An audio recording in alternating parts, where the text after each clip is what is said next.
కైకిలు మనిషి పోవాలా, ఖచ్చితంగా మనుషులే కైకిలు పోయి నాటులు అవి చేసేవాళ్ళు. నేను చిన్నగా ఉన్నప్పుడు విషయం ఇది. ఇప్పుడు ట్రాక్టర్లు, నాటు మిషన్లు, కోతల మిషన్లు,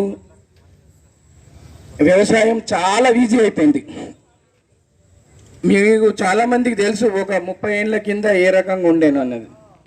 అప్పుడు వ్యవసాయం ఎవరు భూములు ఉంచుకోలే, ఎక్కువ మంది ఎకరం 2 ఎకరం ఉన్నవాళ్ళు ఇదంతా కష్టం మాకని చెప్పి ఈ 2-3 ఎకరాలు నాడే పిల్లలు ఆనందంగా ఉంటారు. అదే మీరు ఆ రకంగా మీరు పాటించలేరు అనుకో, ఎవరు బాధపడతారు?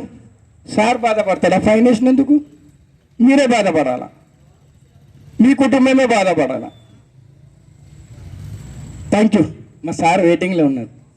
మేము ఉండి కళాకారులు, మా లోపల కళాకారులను ఎంచుకొని ఒక టీముని తయారు చేసి ప్రతి మండలం వైజ్లో ఒక ఊర్లో రోజు ఒక ప్రోగ్రాం చేస్తూనే ఉంటాం.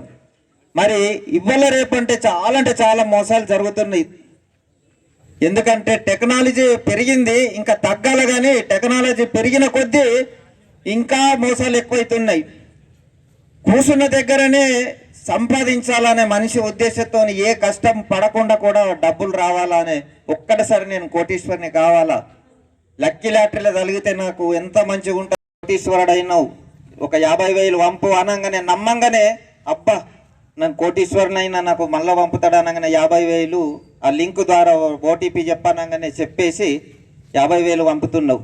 తర్వాత వాడి ఫోన్ స్విచ్ ఆఫ్ వస్తుంది, నువ్వెవడవాడోడు అన్నట్టు అయిపోతుంది. అట్లా చాలా మంది ఆన్లైన్లో డబ్బులు ఓడగొట్టుకుంటున్నారు. చాలా అటువంటి విషయాల గురించి చెప్పడానికి మీరు ఎట్లయిపోయిందంటే ఈ ఆన్లైన్ మోసాలు మనకు పెద్ద సెల్ ఫోన్లు వచ్చినాయి. ఇంతకుముందు ఎడ్ల బండ్ల మీద, సైకిళ్ళ మీద పోయేటోళ్ళము, ఇప్పుడు బండ్ల మీద పోతున్నాం. టెలిఫోన్లు కూడా రూపాయి కాయినేసి ఫోన్లు చేసేవాళ్ళము. దుబాయ్లు ఉంటే, మస్కట్లో ఉన్నా, ఎక్కడున్నా కానీ డబ్బా ఫోన్లతో ఇట్లా మాట్లాడుతుంటే మంచిగా ఉన్నావా అంటుండే. అంతకంటే ముందు అయితే లెటర్లే ఉంటుండే. బాధపడ్డ బదులు నేరం జరగకన్నా ముందు జాగ్రత్త పడితే బాగుంటుందనే ఉద్దేశంతో ఈ కార్యక్రమాన్ని మేము ఏర్పాటు చేసి ఇక మీకు అవగాహన కల్పించడానికి ఆ ఉద్దేశంతో నచ్చినాము. ఊరికే మాటల ద్వారా చెప్తే ఎంతసేపు మాట్లాడినా మీకు ఎట్లా అనిపిస్తుంది, యాస్త అనిపిస్తుంది, బోర్ అనిపిస్తుంది. కాబట్టి ఒక పాట పాడితే మీకు ఉల్లాసంగా ఉండే అబ్బా ఎంత మంచిగా బాగా పాట పాడినరు అన్నట్టు. మరొకసారి మీ అందరికి అర్థమయ్యే విధంగా నిరూపించడానికే ఇలాంటి కార్యక్రమాలు ఏర్పాటు చేస్తూ ఎన్నో గ్రామాల తిరుగుతూ రోజు ఇక్కడ రావడం జరిగింది. డంకేశ్వర్లో చాలా సార్లు కార్యక్రమాలు చేసుకున్నాం, మన హనుమాన్ టెంపుల్ దగ్గర, గుర్తుండకపోవచ్చు.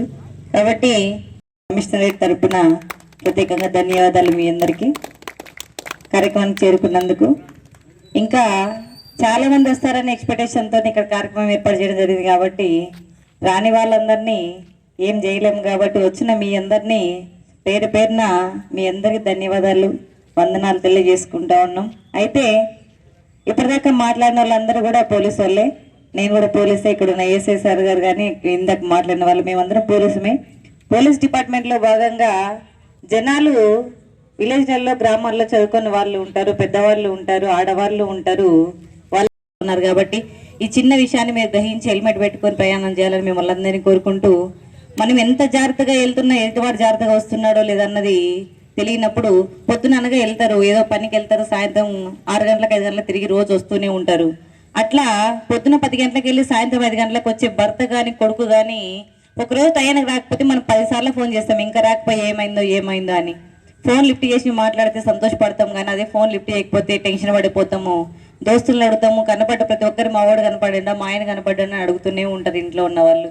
అయితే నువ్వు వచ్చే దారిలో క్షేమంగా వస్తూ నీ స్నేహితులు కలిసిండ్రని చెప్పేసి తాగి కానీ, లేదంటే 3-4 వేసి బండ్ల మీద వస్తూ కానీ, లేదా సెల్ ఫోన్ మాట్లాడుతూ కానీ, లేదంటే రాంగ్ రూట్లో వస్తూ కానీ పొరపాటున కనుక కింద పడి స్కిట్ అయి చనిపోతే గంట సేపు ఇంటికి రాకపోతే తట్టుకోలేని నీ భార్య పిల్లలు అసలే రావని తెలిసి తట్టుకోగలుగుతారన్నది ఒక్కసారి మనం అందరం ఆలోచించాలి. దయచేసి ఈ గ్రామ ప్రజలు ఎవరు కూడా రోడ్ యాక్సిడెంట్ల బారిన పడకుండా మీ పిల్లల్ని మీరు జాగ్రత్తగా ఉండాలని కోరుకుంటున్నాం. చాలా మంది నా కొడుకు కొంచెం హైట్ పెరిగిండి అనగానే కాలంతోనే చాలా మంది తల్లిదండ్రులు బండ్లు ఇచ్చేసి బిడ్డలు బండ్లు తోలుతా ఉంటే మురిసిపోతూ ఉంటారు. అయితే 18 సంవత్సరాలు నిండక ముందే డ్రైవింగ్ చేయడం వల్ల, బండ్లు తీసుకోవడం వల్ల ఆ పిల్లల మీదతో పాటు ఆ బండి ఓనర్ ఎవరైతే ఉంటారో వాళ్ళ తల్లిదండ్రుల మీద కూడా కేసు అవుతుంది.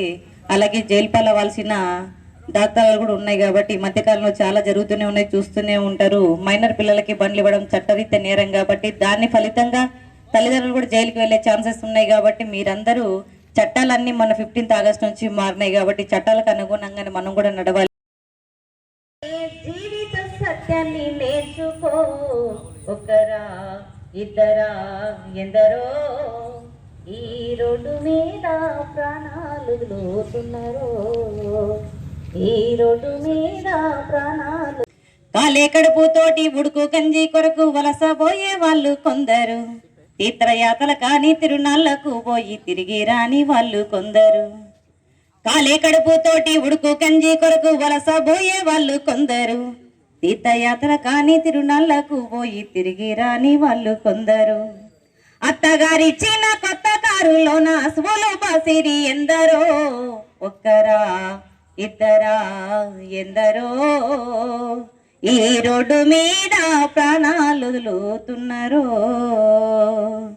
కాళ్ళు చేతులు పోయి సాగు బతుకుల మధ్య సచ్చి బతికేటోళ్ళు కొందరు, ఇంటి దిక్కుపోయి ఇంటిల్లి పాదిని చంపుకున్న వాళ్ళు కొందరు.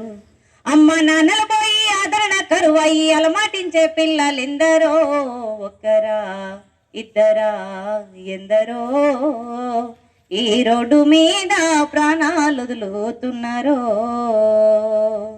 ఇన్సూరెన్సు లేక లైసెన్సు లేకుండా బండ్లు నడిపే వాళ్ళు కొందరు, మత్తు మందు తాగి ఎదురొచ్చే వాళ్ళను గుద్దిపోయే వాళ్ళు కొందరు.